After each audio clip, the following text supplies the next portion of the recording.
పశ్చిమాసియా యుద్ధ కారణంగా బాధ్యత కలిగిన పార్టీగా మహానాడ్ని హైబ్రిడ్ మోడల్గా వర్చువల్ ఫిజికల్ రెండు కలిపి నిర్వహించుకుంటున్నాం. మారింది మీటింగ్ విధానమే కానీ మహానాడు విధానాలు కాదు.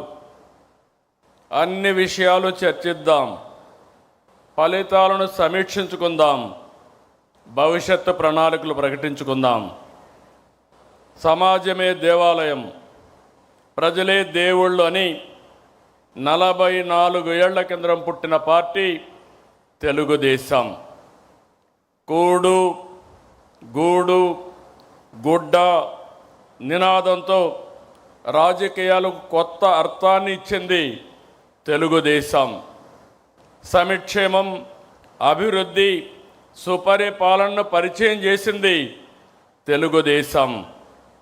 సామాజిక న్యాయం అమలు చేసి జెండర్ ఈక్విటీ కోసం నిరంతరం పోరాడి దేశ రాజకీయాలకు దిక్సూచిగా నిలిచింది తెలుగుదేశం. సంస్కరణలకు, విజన్ పాలిటిక్స్కు నాంది తెలుగుదేశం.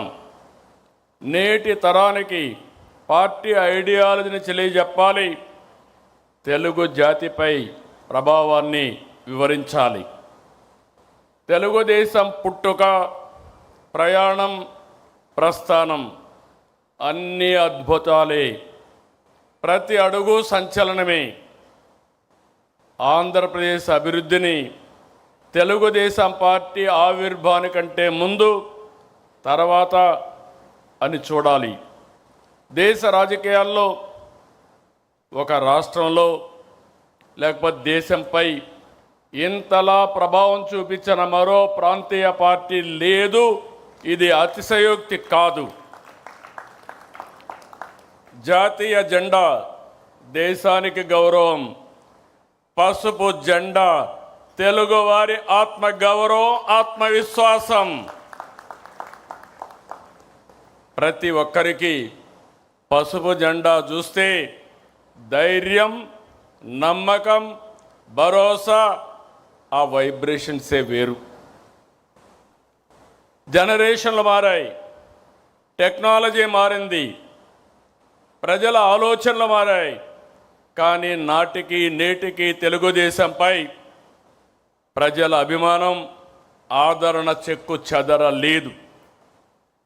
44 ఏళ్ళు ప్రయాణం, 45వ సంవత్సరంలోకి ఎంటర్ అయ్యాం. నిరంతరం ప్రజల కోసం, ప్రజాస్వామ్యం కోసం ఎన్నో పోరాటాలు చేశాం.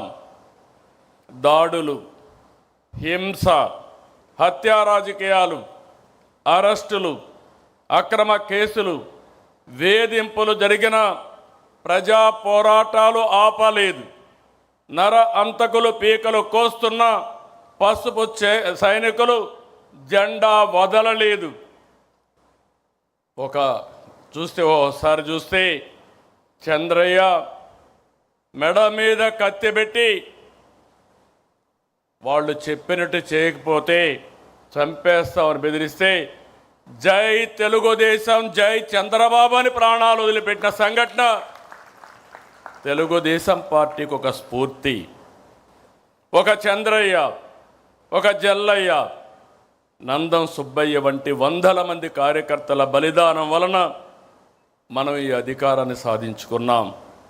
ఎవడు ఎదురొచ్చినా మీసం మెలివేసి నిలబడే ధైర్యం మన కార్యకర్తలది. ఎన్టీఆర్ గవర్నమెంట్ని అప్రజాస్వామ్యంగా డిస్మిస్ చేసి అది ఒక చరిత్ర. 30 రోజులు తెలుగుదేశం పార్టీ నాయకులు ఉద్యమ సారథులయ్యారు. ప్రజా చైతన్యంతో ప్రజా జీవనాన్ని స్తంభింపజేశారు. భారతదేశ చరిత్రలో అది ఒకే సంఘటన. తిరిగి నందమూరి తారక రామారావు గారిని ముఖ్యమంత్రి చేసిన సంఘటన అది ఒక చరిత్ర. ఆక్రమంగా నన్ను జైల్లో పెట్టారు, లోకేష్ యుగళాన్ని అడ్డుకున్నారు. ఈ వేదిక మీద ఉన్న చాలామందిపై అరెస్టులు చేశారు. బాధితులనే నిందితులుగా చేశారు. అయినా ఏ కార్యకర్త నాయకుడు తల వంచలేదు, వెనకడుగు వేయలేదు, పోరాటాలు ఆపలేదు. ప్రజాస్వామ్యం కోసం, ప్రజల కోసం నిలబడ్డాం.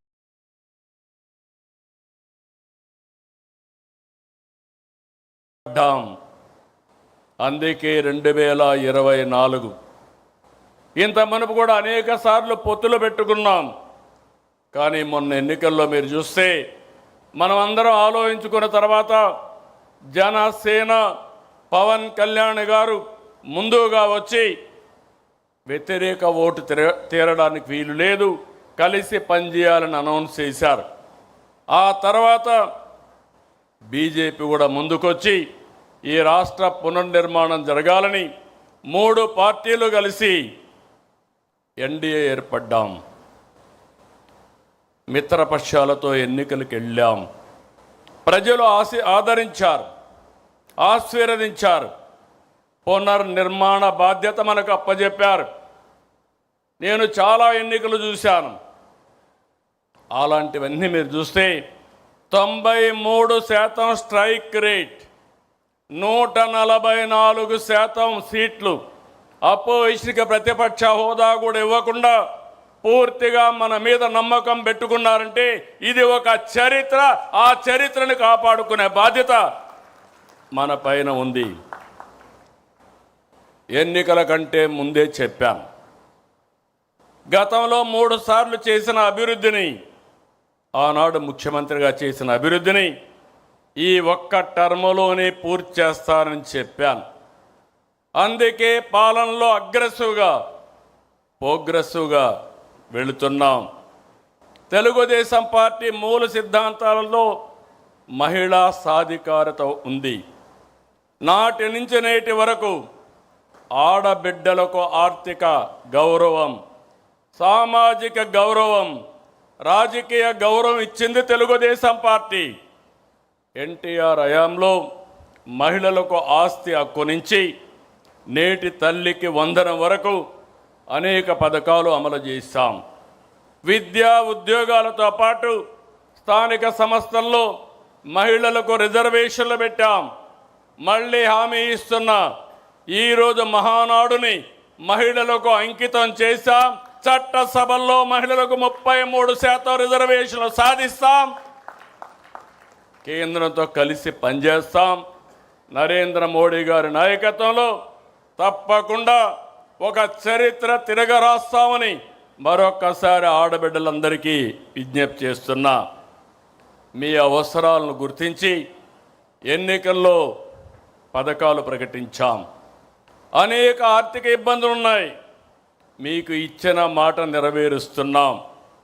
ప్రతి బిడ్డను చదివించుకోవాలని తల్లుల ఆకాంక్షను అర్థం చేసుకుని తల్లికి వందనం కింద ఎంతమంది పిల్లలుంటే అంతమంది పిల్లలకు 15,000 చొప్పున తల్లి అకౌంట్లో వేస్తున్నామని చెప్పి కూడా నేను మీకు తెలియజేస్తున్నా. విద్య, ఉద్యోగం, ఉపాధికి వెళ్ళే ప్రతి ఆడబిడ్డకు చేయూత ఇవ్వాలని, ఆర్థికంగా వెసులుబాటు ఇవ్వాలని స్త్రీ శక్తి తెచ్చాం. నేడు ఉచిత బస్సు ప్రయాణం బిగ్ హిట్. ఎక్కడ పోయినా ఏ బస్సులో చూసినా నా ఆడబిడ్డలే కనపడుస్తున్నారు. వాళ్ళను చూస్తే నాకు ఎక్కడా లేనటువంటి సంతోషాన్ని ఇస్తా ఉందని చెప్పి కూడా నేను మీకు తెలియజేస్తున్నా. మహిళల వంటింటి కష్టాలు తగ్గించేందుకు నాడు గ్యాస్ కనెక్షన్ ఉచితంగా ఇచ్చాం. నేడు ఉచితంగా 3 సిలిండర్లు సంవత్సరానికి ఇస్తున్నాం. 1,00,000 మంది మహిళలను పారిశ్రామికవేత్తలను చేశాం. మరో 5 లక్షల మంది లక్ష్యంగా పెట్టుకున్నాం. స్వయం ఏపీతో బ్రాండింగ్ కూడా చేస్తున్నాం. మహిళల రక్షణకు అత్యంత ప్రాధాన్యత ఇస్తున్నాం. ఆడబిడ్డలపై అకృత్యాలకు పాల్పడితే ఎవరైనా ఆడబిడ్డల జోరుకొస్తే అదే చివరి రోజని నిరూపించాం. కంటిన్యూ కూడా చేస్తాం. గంజాయి, డ్రగ్స్పై అత్యంత కఠినంగా ఉన్నాం. సోషల్ సైకోల తాట తీసి మహిళల ఆత్మ గౌరవాన్ని కాపాడుతాం, నిలబెట్టుకుంటాం. మొన్నటి విజయంలో మహిళలదే కీలక పాత్ర. దానికి గౌరవంగా మరొక్కసారి విజ్ఞప్తి చేస్తున్నా, ఈ మహానాడుని మా ఆడబిడ్డలకు అంకితం చేస్తాం. మహిళా మహానాడుగా ముందుకెళ్తాం. మనం ఏ ఆలోచన చేసినా, ఏ సంస్కరణ తెచ్చినా, ఏ పాలసీ అమలు చేసినా అది యువత కోసమే. ఉమ్మడి రాష్ట్రంలో ఐటీ రంగానికి ప్రాధాన్యత ఇచ్చాం. సాధారణ రైతు బిడ్డ నుంచి కార్మికుడి పిల్లల వరకు ఐటీ రంగంలో అవకాశాలు అందిపుచ్చుకున్నారు. ఒక్క పాలసీతో లక్షల కుటుంబాల్లో వెలుగులు నింపాం. నేడు దేశ విదేశాల్లో ఐటీ రంగంలో మన బిడ్డలు సాధించిన విజయాలు చూస్తే ఆనందం కలుగుతుంది. ఇది తెలుగు జాతికి గర్వకారణం. నాటి విజన్ 2020, నేటి స్వర్ణాంధ్ర 2047 యువత కోసమే. నేను ఒకటే విజ్ఞప్తి చేస్తున్నా, యువగళం కింద ఆనాటి జనరల్ సెక్రటరీ, ఈరోజు వర్కింగ్ పార్టీ ప్రెసిడెంటు రాష్ట్రమంతా తిరిగారు. యువగళంలో నిర్దిష్టమైన హామీలు ఇచ్చారు. ఈ ప్రభుత్వం ఇచ్చిన హామీల కంటే ఎక్కువ అమలు చేయడానికి సిద్ధంగా ఉన్నాం. నేను మళ్ళీ విజ్ఞప్తి చేస్తున్నా, teenagers, gen alpha, gen Z, ఈ ముగ్గురికి విజ్ఞప్తి చేస్తున్నా, మీ ఆలోచనలు మీ మైండ్లో ఏమున్నాయో దానికంటే బియాండ్గా తెలుగుదేశం పార్టీ ఆలోచిస్తున్నాం, ముందుకు తీసుకెళ్తాం. నాడు ఒక్క ఐటీనే యువత తలరాత మార్చింది, తలసరి ఆదాయం పెంచింది, జీవన ప్రమాణాలు పెరిగాయి, అసమానతలు తగ్గాయి. నేడు అంతకు మించి అవకాశాలు కల్పిస్తున్నాం. ఏఐ, క్వాంటమ్, డేటా సెంటర్లు, IT, space, aerospace, drone, defence, electronics, automobile, semiconductor. మీరు ప్రపంచంలో ఏ టెక్నాలజీ ఉన్నా దానికి చిరునామాగా ఆంధ్రప్రదేశ్ ఉంటుంది. అది నా హామీ. ఇంకొక పక్క గ్రీన్ ఎనర్జీ, రెన్యూవబుల్ ఎనర్జీ కూడా ముందుకెళ్తున్నాం. 23 నెలలు 23 లక్షల కోట్ల రూపాయలు పెట్టుబడులు. ఇవి పూర్తయితే 23 లక్షల మందికి ఉద్యోగాలు. ఆ రోజు చెప్పింది 20 లక్షల మందికి ఉద్యోగాలు ఇస్తున్నాం. ఇప్పటికే మనం చేసుకున్న ఎంఓయూలన్నీ పూర్తి చేసి 23 లక్షల ఉద్యోగాలు వస్తాయి. నేను మాట చెప్పడం కాదు, ఇప్పటికే మీరు చూస్తే 282 ఎంఓయూల్ని కార్యరూపం చేశాం. 11,54,136 కోట్ల రూపాయలు పెట్టుబడులకు క్లియరెన్స్ ఇచ్చాం. 10,37,067 మంది ఉద్యోగాలకి నాంది పలికాం. ఈరోజు మీరు ఒక్కసారి ఆలోచిస్తే ఇండస్ట్రీస్ కానీ, commerce, energy, information technology, infrastructure investment, food processing, rare earth minerals, ఒకటి కాదు అన్నిట్లో కూడా ప్రభుత్వం ముందుకెళ్తా ఉంది. ఒక పక్క గూగుల్ వచ్చింది, పుట్టపర్తి కేంద్రంగా 5th జనరేషన్ ఫైటర్ జెట్ కూడా ఈ రాష్ట్రానికి వస్తూ ఉంది. నేను చాలాసార్లు చెప్పాను, స్పీడ్, ఒకప్పుడు ఈజ్ ఆఫ్ డూయింగ్ బిజినెస్ మాట్లాడాం, ఇప్పుడు గేరు మార్చాం, స్పీడ్ ఆఫ్ డూయింగ్ బిజినెస్ మాట్లాడుతున్నాం. 36 రోజుల్లో కేంద్రం ఇండికేషన్ ఇచ్చిన తర్వాత ల్యాండ్ ఎక్విజిషన్ కూడా చేసి ఫౌండేషన్ వేసామంటే అది ఈ ప్రభుత్వం చూపించే చొరవ, స్పీడ్ ఆఫ్ డూయింగ్ బిజినెస్. ఆ స్పీడ్ చూసిన తర్వాతనే నేను చిన్నప్పుడు నడిపే బుల్లెట్ కూడా, రాయల్ ఎన్ఫీల్డ్ బుల్లెట్ కూడా మన రాష్ట్రానికి వచ్చే పరిస్థితి వచ్చింది. నేను ఏ ప్రాజెక్ట్ వచ్చినా మాటల్లో చెప్పడం లేదు, నేను ఒకటే చెప్తున్నాను, ఈరోజు క్లియర్ చేస్తాం.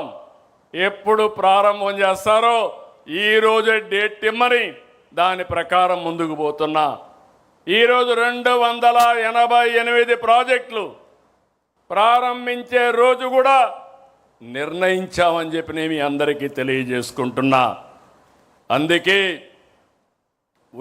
యువతకు విజ్ఞప్తి చేస్తున్నా, టీనేజర్స్కి, జన్జీకి, ఆల్ఫా జన్కి అందరికీ విజ్ఞప్తి చేస్తున్నా. It is a very very inspiring time. నేను ఎందుకు ఈ మాట మాట్లాడుతున్నానంటే, ఈరోజు ఈ మహానాడు అమరావతిలో కేంద్ర కార్యవర్గం ఉన్నాం.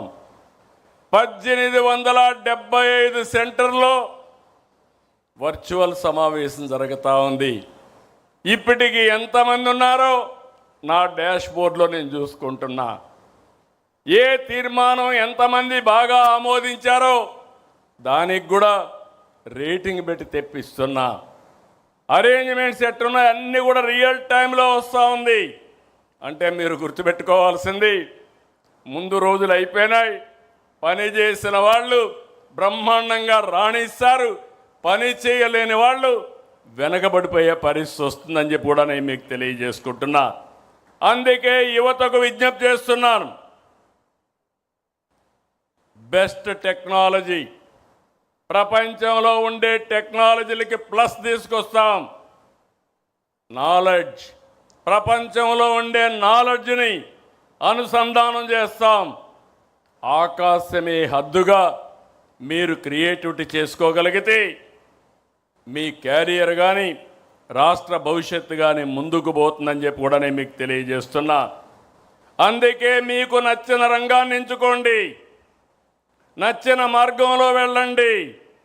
ఎంప్లాయీగా కాదు, ఎంప్లాయర్గా, ఆంటర్ప్రెన్యూర్గా, one family, one entrepreneur is our goal. తప్పకుండా సాధిస్తాం. ప్రభుత్వ రంగంలోనూ ఉద్యోగాలు ఇస్తున్నాం. మెగా డిఎస్సి ఎన్నో అడ్డంకులు క్రియేట్ చేశారు, కోర్టుకు పోయారు.